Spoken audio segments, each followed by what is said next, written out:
CGL प्रतियोगिता परीक्षा 21 और 22 सितंबर। झारखंड सामान्य स्नातक योग्यताधारी सीजीएल प्रतियोगिता परीक्षा 2023 के आयोजन को लेकर शनिवार को अधिकारियों की समीक्षा बैठक अध्यक्ष प्रशांत कुमार की अध्यक्षता में हुई। आयोग के अध्यक्ष श्री कुमार ने पूर्व के अनुभवों को ध्यान में रखते हुए सुरक्षित व कदाचार रहित परीक्षा आयोजित कराने का निर्देश दिया। वहीं परीक्षा की तैयारियों पर चर्चा की गई। इस मौके पर लिए गए निर्णयों की जानकारी अधिकारियों को दी गई। पुख्ता तैयारी के साथ 21 व 22 सितंबर को सीजीएल परीक्षा कराने का निर्णय लिया गया। राज्य के सभी जिलों में लगभग 750 परीक्षा केंद्र बनाए जा रहे हैं। इसमें लगभग 6.5 लाख अभ्यर्थी शामिल होंगे। इस मौके पर आयोग के सदस्य सचिव, सभी जिलों से आए अपर समहर्ता रैंक के अधिकारी और डीओ उपस्थित थे। बीजेपी में शामिल होने की खबरों को झारखंड कांग्रेस अध्यक्ष ने बताया बीजेपी की साजिश। चंपे सोरेन के बीजेपी में शामिल होने की खबरों के बीच झारखंड प्रदेश कांग्रेस अध्यक्ष केशव महतो कमलेश ने प्रतिक्रिया दी है। उन्होंने कहा कि हमारे पास कोई ऐसी जानकारी नहीं है कि चंपे सोरेन बीजेपी में शामिल हो रहे हैं। उन्होंने कहा चंपे सोरेन ने मीडिया में कहा है कि वह दिल्ली निजी काम से आए हैं। उन्होंने कहा कि मीडिया के माध्यम से अफवाहें फैलाई जा रही है। केशव महतो ने कहा कि चंपे सोरेन के नाराज होने का सवाल ही नहीं उठता, क्योंकि हेमंत सोरेन के सीएम बनने के बाद चंपे सोरेन को भी मंत्रिमंडल में शामिल किया गया है। झारखंड सरकार में वह जल संसाधन मंत्री है। केशव महतो ने बीजेपी को अफवाह फैलाने के लिए जिम्मेदार ठहराया है। उन्होंने कहा कि आदिवासी सीटों पर बीजेपी का सफाया हो गया है, इसलिए बीजेपी अफवाह फैला रही है कि बीजेपी अफवाह फैलाने में माहिर है। बता दें कि चंपे सोरेन कल कोलकाता से दिल्ली गए हैं। सूत्रों के मुताबिक चंपे सोरेन ने कोलकाता में बीजेपी के किसी बड़े नेता से मुलाकात की है और उसके बाद दिल्ली रवाना हो गए। दिल्ली में उनसे यहां आने के बारे में पूछा गया तो उन्होंने कहा कि वह अपनी बेटी से मुलाकात करने आए हैं। मुख्यमंत्री मैया सम्मान योजना की पहली किस्त पहुंची महिलाओं के खाते में। मुख्यमंत्री मैया सम्मान योजना की पहली किस्त की राशि महिलाओं के खाते में पहुंच गई है। सीएम हेमंत सोरेन ने यह जानकारी दी है। साथ ही मुख्यमंत्री हेमंत सोरेन ने कहा कि आज एक नए युग का सूर्योदय हुआ है। मुख्यमंत्री मैया सम्मान योजना की पहली किस्त हमारी बहनों के खाते में पहुंच गई है। यह क्षण हमारे राज्य के इतिहास में स्वर्ण अक्षरों में अंकित हो गया है। हमारा संकल्प अब साकार हो रहा है। यह महज एक कदम है उस लंबी यात्रा का जिसकी कल्पना हमने साथ मिलकर की थी। यह योजना हमारी बहनों के जीवन में नई उमंग और उत्साह भर रही है। उनके सपनों को पंख लग गए हैं और आत्मनिर्भरता की ओर उनका प्रथम कदम है। इधर गांधी विधायक कल्पना मुर्मू सोरेन ने कहा कि आज का दिन इतिहास के स्वर्णिम अक्षरों में दर्ज हो जाएगा, क्योंकि मुख्यमंत्री मैया सम्मान योजना की पहली किस्त आज बहनों के खातों में हस्तांतरित की गई है। हर मुस्कुराते चेहरे ने यह साबित कर दिया है कि जो संकल्प हमने लिया था वह अब एक वास्तविकता बन रहा है। कल्पना ने आगे कहा कि आशा की ये नई रोशनी हर बहन के जीवन में एक नई ऊर्जा का संचार कर रही है। मुख्यमंत्री हेमंत सोरेन का आरोप, पार्टी तोड़ने का काम करती है बीजेपी। मुख्यमंत्री हेमंत सोरेन ने बीजेपी पर निशाना साधा है। उन्होंने रविवार को कहा कि चुनाव आयोग अब संवैधानिक संस्था नहीं है, वह अब बीजेपी की संस्था हो गई है।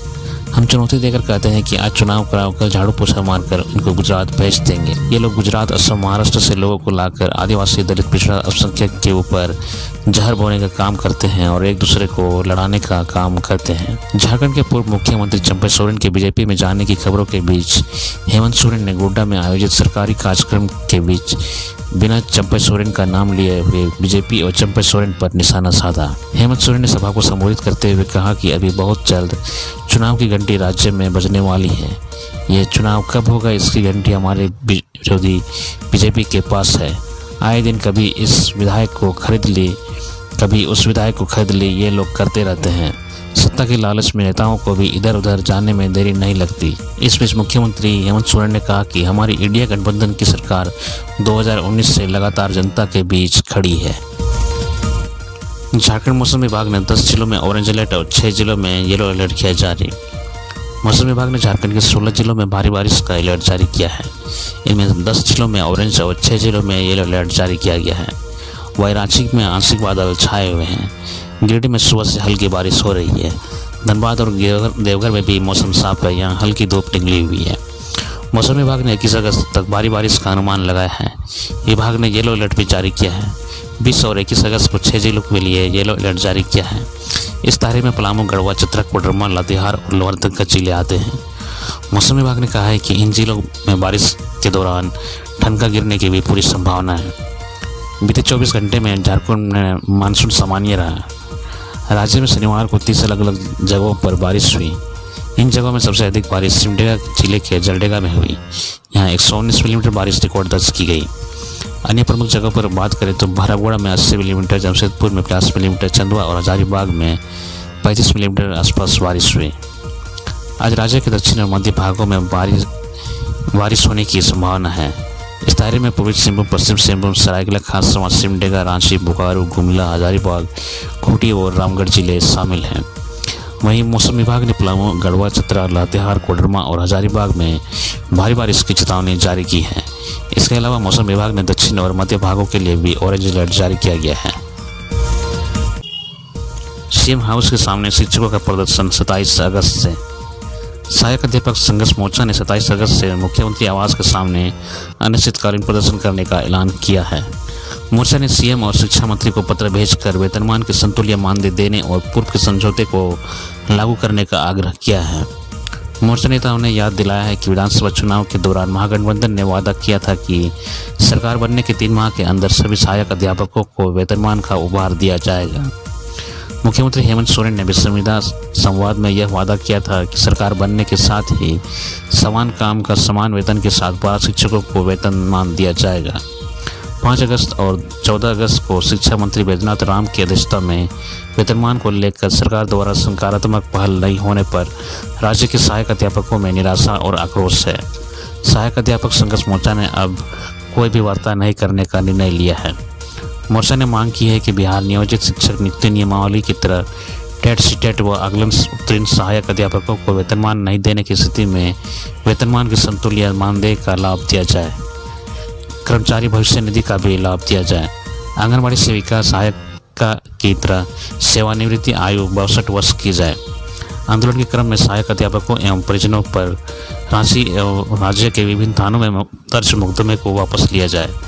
मोर्चा के विरोध में हरी महतो, संजय दुबे, विनोद तिवारी, ऋषिकेश पाठक, सिद्दीकी शेख, पद्मनंदन सिंह, विकास चौधरी, नरोत्तम सिंह मुंडा, निरंजन डे आदि ने कहा कि 24 अगस्त तक मांगे नहीं मानने की स्थिति में 25 अगस्त को राज्य के सभी जिला मुख्यालय में मशाल जुलूस और 27 अगस्त से मुख्यमंत्री आवास के समक्ष अनिश्चितकालीन प्रदर्शन किया जाएगा।